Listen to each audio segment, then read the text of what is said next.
Hello everyone, আমি বিমল চলে এলাম তোমাদের জন্য আবার একটা ছোট্ট ব্লগ নিয়ে। আর আজকে ব্লগের বিষয়টা হচ্ছে, কিছুদিন ধরে জানোই গণেশ পুজো চলছিল, আর গণেশ পুজোর ব্রত ছিল 11 দিনের মতন। আর আজকে প্রায় ব্রতটা ভাঙতে চলেছি। ম্যাডাম আমার জন্য অনেক কিছু রান্না করছে, মানে নিরামিষ খেয়ে খেয়ে না পেটেতে হাজা গুজা হয়ে গেছে আর কি। আজকে কি রান্না করছে মামি?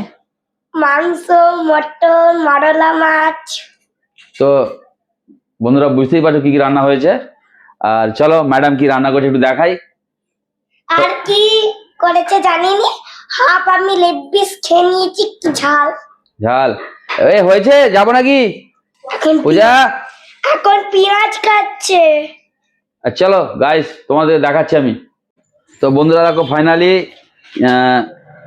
কি কি বানিয়েছে দেখো। এটা কি?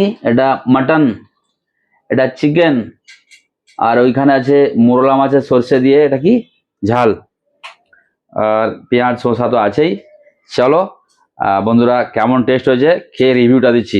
চলো বন্ধুরা ফাইনালি খাওয়া শুরু করে দিই, কেমন কি বানিয়েছে। একটু নামিয়ে দাও না। দাও দাও দাও, নামিয়ে দিচ্ছি। প্রচন্ড গরম তো সারাদিন। চলো আর কি দেবো, আজকে মাছটাকে টেস্ট করে দেখি বন্ধুরা কেমন হয়েছে দেখি। একদম বড় মোরলা মাছ। আর এই দেখো বন্ধুরা, এটা ললি ললি ললি দেখি। ললি বলি। দাঁড়াও ভাতটা একটু ঝোলটা মাখি খেয়ে দেখি। সেই লেভেলের টেস্ট হয়েছে। এই দেখো ললি থেকে কি বেরিয়ে এসছে। একটু মটনটা দেখি কেমন হয়েছে।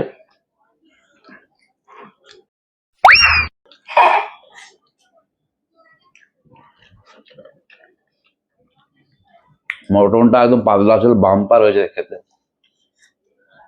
আর একটু চিকেনটা খেয়ে দেখো, চিকেনটা একটু ঝাল হয়েছে। হ্যাঁ भाई ये तो कुछ नहीं है अंदर, खाली है। ये भी मैं खा लूंगी। চলো বন্ধুরা বাই, পরে দেখা হচ্ছে ভিডিওতে, আবার নেক্সট ভিডিওতে দেখা হচ্ছে।